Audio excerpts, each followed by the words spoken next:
बिस्मिल्लाहिर्रहमानिर्रहीम, अस्सलाम वालेकुम। मैं हूं मखदूम शहाबुद्दीन। 18 जनवरी 2026 इतवार का दिन। नाज़रीन इकराम, मशरिक़ वस्ता और ईरान के हवाले से कुछ इंतहाई आम तरीन डेवलपमेंट्स हैं। अभी तक की जो डेवलपमेंट्स हैं वो इस जानिब एक वाज़ेह इशारा कर रही हैं कि अमरीका ईरान में कोई बड़ा एडवेंचर करने जा रहा है। और इससे पहले जो अमरीका की तैयारी थी और एक स्ट्राइक जो कि होने जा रही थी और उसे एन मौके पर डोनाल्ड ट्रंप ने रोका था, उससे भी बड़ी स्ट्राइक की तैयारी, जिसमें B-2 बमबार तैयारे, B-52 बॉम्बर्स और F-35 फाइटर जेट्स, ये इस वक्त किस तरह से मशरिक़ वस्ता की तरफ रवां दवां हैं और होने क्या जा रहा है, अंदर खाते खिचड़ी क्या पक रही है, और ईरान ने भी जंग का ऐलान कर दिया है। मैं सारी डिटेल्स आपके सामने रखता हूं, लेकिन वही दरखास्त जो इससे पहले कुछ व्लॉग्स में आपके सामने हम रख रहे हैं कि हमारे इस यूट्यूब चैनल को भारत, अफगानिस्तान और पाकिस्तान मुखालिफ मुतअद्दिद अकाउंट्स की तरफ से रिपोर्ट किया जा रहा है। इस रिपोर्टिंग का असर जायल करना आपके हाथ में है। इस वीडियो को लाइक करें, एक के बजाय ज्यादा से ज्यादा कॉमेंट्स करें, और अगर हो सके तो इस वीडियो को मुख्तलिफ व्हाट्सएप ग्रुप्स के अंदर शेयर भी करें। नाज़रीन इकराम, जो सीनियर यूएस ऑफिशियल्स हैं जो कि इसराइल के अंदर डिप्लॉयड हैं, इसराइल के अंदर मौजूद हैं, और आपको पता है कि इसराइल और अमेरिका की जो क्लोज कोऑपरेशन है उसका तो कोई मुकाबला ही नहीं है पूरी दुनिया में, कि जितना कुर्ब दो मुल्कों का है और जितना करीब रहकर दोनों मुल्क काम करते हैं और हर चीज़ में ऑन बोर्ड होते हैं। अब नाज़रीन इकराम, इसमें बताया जा रहा है कि जो सीनियर यूएस ऑफिशियल्स हैं उन्होंने इसराइल के अंदर मौजूद जो डिप्लॉयड हैं, उन्होंने इसराइल के मीडिया को यह बताया है कि strike on Iran is being actively prepared. Iran के ऊपर स्ट्राइक की तैयारियां अभी भी की जा रही हैं और इस स्ट्राइक को नागुज़ीर समझा जा रहा है। यह स्ट्राइक होनी ही होनी है। जो टाइमिंग है स्ट्राइक की वो इस वक्त अंडर कंसिडरेशन है, यानी अगर किसी चीज़ के ऊपर अभी सोच विचार है, वो इस पर नहीं है कि स्ट्राइक होगी या नहीं होगी। फिर इसके साथ ही साथ ईरान में कल ईरान की जो नेशनल पुलिस कमांड है उसने कहा कि हमने अफगानिस्तान वाली साइड से आने वाले और दीगर हमारे मुल्क के बाहर से आने वाले जो हथियारों की एक खेप है जो कि शायद इन प्रोटेस्टर्स के लिए इस्तेमाल होनी थी और इन प्रोटेस्टर्स के हाथ लगनी थी, ये ईरान का क्लेम है, वो हथियारों की खेप भी इन्होंने पकड़ी। यानी अभी भी जो प्रोटेस्ट हैं जो कि थमे, और अब दोबारा से इंटरनेशनल मीडिया कह रहा है कि ईरान के अंदर हुकूमत मुखालिफ और रिजीम मुखालिफ प्रोटेस्ट जो हैं वो इरप्ट करेंगे और एक मरतबा फिर जो है जो आग लगाई जाएगी और तेहरान और बाकी जो शहर है वहां पर अनसर्टेनिटी होगी, सीरियसनेस होगी इन क्लैशेस के अंदर और तेहरान जलेगा। ये बातें जो हैं, ये वो अकाउंट्स जो कि ईरान मुखालिफ अकाउंट्स हैं वो इस वक्त करना शुरू हो चुके हैं कि दोबारा से प्रोटेस्ट्स की एक और वेव। बल्कि अब तो नाज़रीन इकराम 60,000 वेपन्स पहले, फिर अब 10 अफगान और 6 इंडियन शहरी जो इन्होंने पकड़े थे प्रोटेस्ट्स के दौरान ईरान वालों ने, और अब उन्होंने कहा है कि हमने अफगानिस्तान की सरजमीन से ईरान में स्मगल होने वाले हथियार भी पकड़ लिए हैं। और ये जो है जो अफगान और इंडियन नेशनल्स इन्होंने पकड़े थे 6-7 दिन पहले, उनसे ये इंफॉर्मेशन इन्हें मिली। यानी अभी भी हथियार पहुंच रहे हैं, और ये हथियार किसके लिए पहुंच रहे हैं अगर हुकूमत के लिए नहीं है तो इससे कुछ बड़े अहम तरीन सवाल जो है वो खड़े होते हैं। अब जरा नाज़रीन इकराम, इसराइल के अंदर मौजूद यूएस ऑफिशियल्स तो ये बात कर रहे हैं, ईरान का स्टेट मीडिया जो है, जो सरकारी मीडिया है, उसने ये खबर दी है कि ईरानियन गवर्नमेंट, ईरान के अंदर मौजूद जो हुकूमत है उसका ये यकीन है, वो ये बिलीव करते हैं कि Trump is trying to deceive Iran. Trump Iran को धोखा दे रहा है and he will eventually attack Iran soon. Israel को भी यही बता दिया अमेरिका वालों ने कि हमने हमला करना ही करना है। ईरान को खुद भी ये पता है, इस बात का इदराक है कि अमेरिका धोखा दे रहा है। ये ईरान का कहना है और ईरान के स्टेट मीडिया का कहना है। इसके साथ ही साथ अब यूएस ऑफिशियल्स जो हैं उन्होंने इंटरनेशनल मीडिया को यह क्लेम भी किया है कि जो डोनाल्ड ट्रंप ने तेहरान के ऊपर स्ट्राइक जो थी जिसे इन्होंने कैंसिल किया एन मौके पर, उसकी एक वजह यह भी थी कि जो नेसेसरी इंटरसेप्टर मिसाइल्स हैं, देखें जो आपका एयर डिफेंस सिस्टम होता है जैसे आयरन डोम है और दीगर, वो कोई भी आने वाला drone, fighter jet, missile, rocket, किसी भी चीज़ को इंटरसेप्ट करते हैं, और जब वो इंटरसेप्ट होता है तो उसे फजा में तबाह करने के लिए एक मिसाइल छोड़ा जाता है ज़मीन से, उसे इंटरसेप्टर मिसाइल कहते हैं।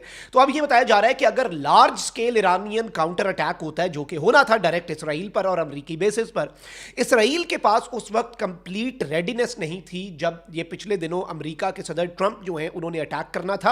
और इसराइल ने इससे पहले जो जून की जंग है उसके अंदर अपने जो स्टॉक पाइल है, जो अपना पूरा जखीरा है, उसकी मेजॉरिटी जो है वो इस्तेमाल कर दी थी इंटरसेप्टर मिसाइल्स की। इसलिए इसराइल जो है वो अब मुकम्मल तौर पर ज्यादा तैयारी जो है उसकी तरफ अपना कदम बढ़ा रहा है और बहुत तेजी से इसराइल के अंदर हथियारों की खेप भी पहुंचाई जा रही है ताकि इसराइल जो है वो अपना दिफा कर सके ईरान पर होने वाले हमले के बाद, क्योंकि ईरान ने फौरी तौर पर हमला अमरीकी बेसिस पर मिडल ईस्ट में और इसराइल पर करना है और इसे ईरान ईरान अनाउंस भी कर चुका है कि ये लेजिटिमेट टारगेट्स होंगे।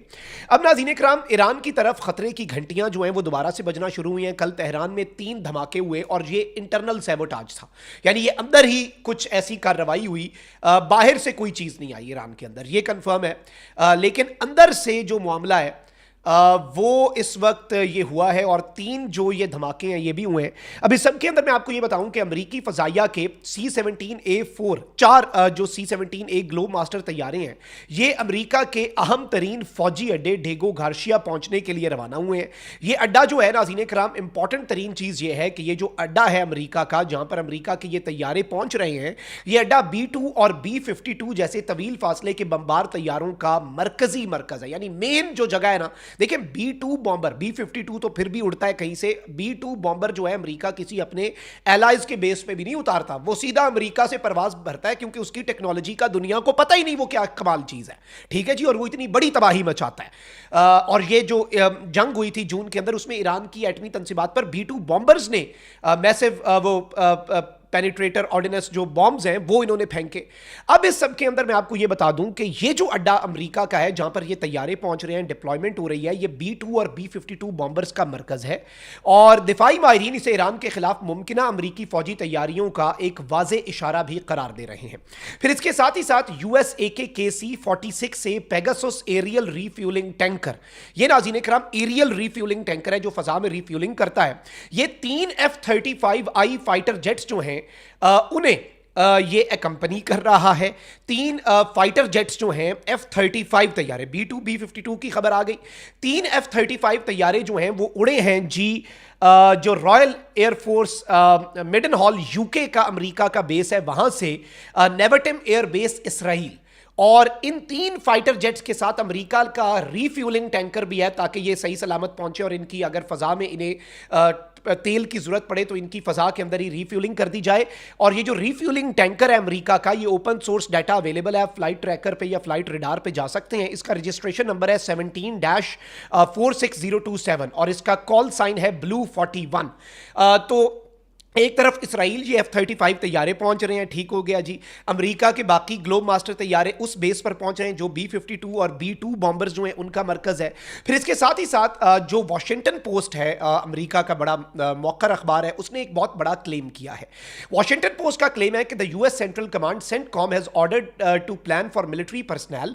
जो CENTCOM है, सेंट्रल कमांड है अमेरिका की फौज की, उसने कहा है कि हमारे जो मिलिट्री पर्सनल है, हमारे जो फौजी हैं, हमारे जो जर्नैल हैं, 24/7 आपने अब काम करना है अगले कुछ दिन, ताकि अगला पूरा महीना हाई लेवल सपोर्ट आप लोग प्रोवाइड कर सकें, क्योंकि कुछ भी हो सकता है।